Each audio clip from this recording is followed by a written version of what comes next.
Okay, so for as long as I've been a writer or a content creator on the internet, one thing that I know for certain is that you have to balance things out.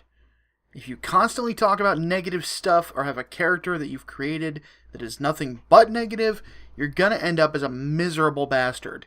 And I sure as hell do not want to be the next Spoonie. I want to talk about something comic book oriented that I like. Well, sort of comic book oriented. Okay, it's actually a manga. It's one of the two manga that I've enjoyed in my life. The one I'm not talking about today is Go Nagai's Devilman. The one I am talking about today is Kentaro Miura's Berserk. Now, some of you who are new to the channel may not know this, but I'm a big-time fan of Berserk. For me, it's the perfect storm of fiction. Well, for somebody like me, anyway. I'm absolutely fascinated with the occult, the macabre, death, the Middle Ages, dark fantasy, religious zealotry, and questions of free will. And Berserk has all of that in spades. The story follows a character named Guts, who isn't your typical protagonist in Japanese media either. Well, not these days anyway. That just means he's not a Bishonen-looking whiny little bitch. He's old school. You gotta keep in mind, Berserk started printing in 1989 when I was 4 years old. Guts, in character design, has more in common build-wise with characters like Akira Fudo, Goku, or Jotaro Kujo, in the sense that he's a tall, muscular guy whose instinct is to beat the hell from you and ask questions later, provided you're still alive. Now you might be asking yourself, how dark do you mean when you say dark fantasy?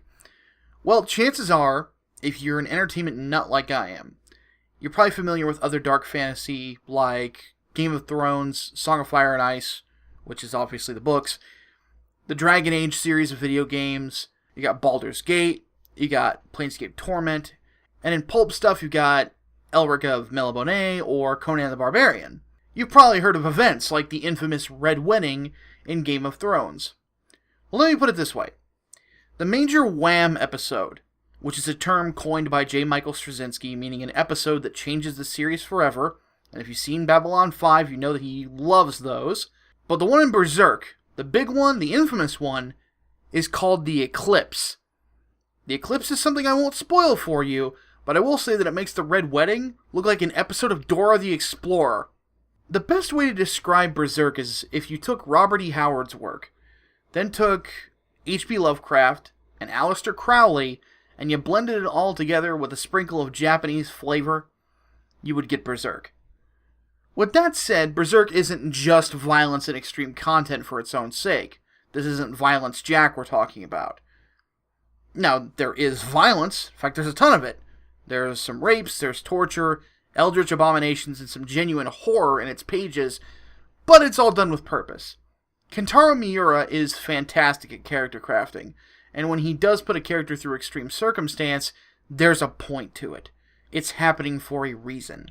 On top of that, the artwork in the manga is top-notch, and you can tell that Miura puts a lot of time and effort into the pages. One thing I can't leave out here is that there's also some other media that's been made of Berserk you might have heard of. The series has had 2 anime adaptations of its most famous arc, the Golden Age, done. The first was a 25-episode series released in 1997, and the second was a film trilogy released in 3 parts from 2011 to 2012. And honestly, I recommend both. The 25-episode series is pretty in-depth in regards to the Golden Age, and focuses a lot on character development. The film trilogy is a good truncation of the story, that does a better job of setting up the universe as a whole, and you can tell it was meant to be a precursor to either an anime series or another series of films. Either way, both of the trips through the Golden Age come with a recommendation from me. Now, we have to talk about the new anime series. Okay, first and foremost, Funimation can eat a bag of dicks for changing up the cast in the English dub. Granted, Funimation has really dropped the ball lately on anything that isn't Dragon Ball oriented. I mean, you just ask any of their former employees and they'll tell you the exact same thing. I mean, what I find ridiculous is that Did You Know Anime, the show here on YouTube, was able to get Griffith's original voice actor to come in and do some work, and Funimation's not willing to shell out the cash? Give me a break. Anyway, after watching both seasons of the current anime, I am, sad to say, very disappointed. And I think it's understandable as to why. Now, let's take in some context, though. According to an article over at Anime News Network, the team that's working on this has suffered from communication issues, time constraints, technology problems, and so forth.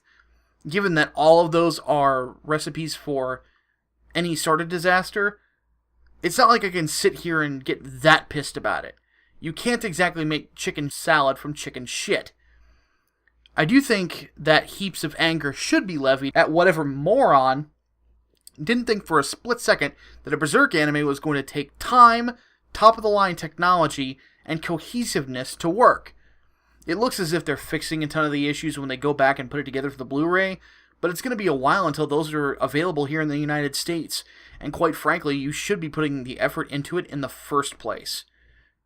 What I will say is that they're doing a decent job, at least, of adapting the story. There's a lot of potential to the new anime, and I think that's what kills it in regards to the shortcuts that they have a tendency to take here. Now, to close this out, there's two things I gotta say. First, I'm definitely going to be doing a things Micah Curtis loves sort of thing on a regular basis, if for no other reason than the preservation of my mental health. No one wants to be negative all the time. It's just not good for you. Second, Berserk isn't just a series I enjoy. I think it's a series that is considered phenomenal by just about anyone who reads it and enjoys dark fantasy. If you can deal with the dark content, it's just something that sticks with you. If this sounds like something you're interested in, if you like the art that you're seeing in this video, if the way I'm describing it sounds cool, and you're braced for a ride, the likes of which you've never seen before, you're gonna have one hell of a time with Berserk. With all that said, my name is Micah Curtis. I'll see you next time.